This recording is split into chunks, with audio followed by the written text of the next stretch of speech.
ఒక ఉద్యమ జెండాను ఎగరవేయడమే లక్ష్యంగా పల్లె పల్లెలో ఉన్నటువంటి బీసీలను రాష్ట్ర నాయకత్వానికి ఒక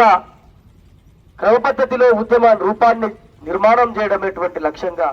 ఈ యాత్రను ఏర్పాటు చేయడం జరిగింది. మిత్రులారా, ఇవాళ ఈ దేశంలో ఎక్కడా లేని విధంగా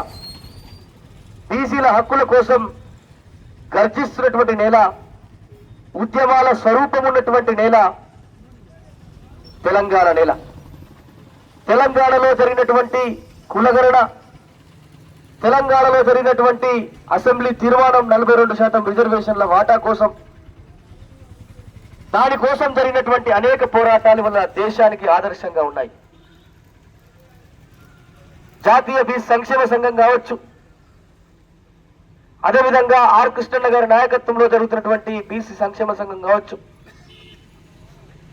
అదే రకంగా బీసీ రాజ్యాధికార సమితి కావచ్చు, వివిధ నాయకత్వాల ఆధ్వర్యంలో నడుస్తున్నటువంటి జాజుల సీనన్న నాయకత్వంలో నడుస్తున్నటువంటి అనేక పోరాటాలతో పాటుగా గతంలో కామారెడ్డి డిక్లరేషన్లు అమలు చేయాలని, మేమెంతో మాకంత వాటాను, ముఖ్యంగా 42% వాటాను ఇచ్చిన మాట ప్రకారం కాంగ్రెస్ పార్టీ అమలు చేయాలని బీసీ ఆజాదీ ఫెడరేషన్ జెండా కొట్లాడింది. ఏడాదిన్నర సుదీర్ఘమైనటువంటి పోరాటంతో పాటు 17 రోజుల ఆమరణ నిరాహార దీక్ష చేపట్టినటువంటి క్రమంలో ఈ యొక్క ఉద్యమాల యొక్క ఫలితం రావడం తెలంగాణలో శుభసూచకం. అదే రకంగా ఢిల్లీలోనూ 2 నెలల పాటు ఉండి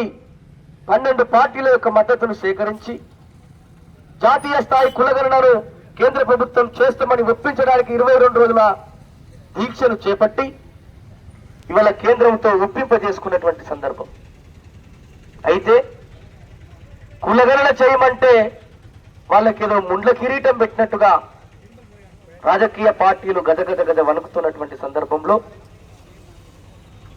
కేవలం ప్రకటనకు మాత్రమే పరిమితం కాకుండా కేంద్ర ప్రభుత్వం వెంటనే పారదర్శకంగా కులగణన చేపట్టాలని, అదే రకంగా తెలంగాణ రాష్ట్రంలో అసెంబ్లీ తీర్మానమై ఉన్నటువంటి 42% వాటాను అమలు చేయాలని, దానికోసం మా బిల్లులు 9వ షెడ్యూల్లో చేర్చాలని, కేంద్రంలో బీసీల కోసం మంత్రిత్వ శాఖ ఏర్పాటు చేయాలని, విద్యా ఉద్యోగ వ్యాపార రాజకీయ రంగాల్లో మేమెంతో మాకంత వాటాను అవలంబింపజేయాలని, ఆమోదించాలని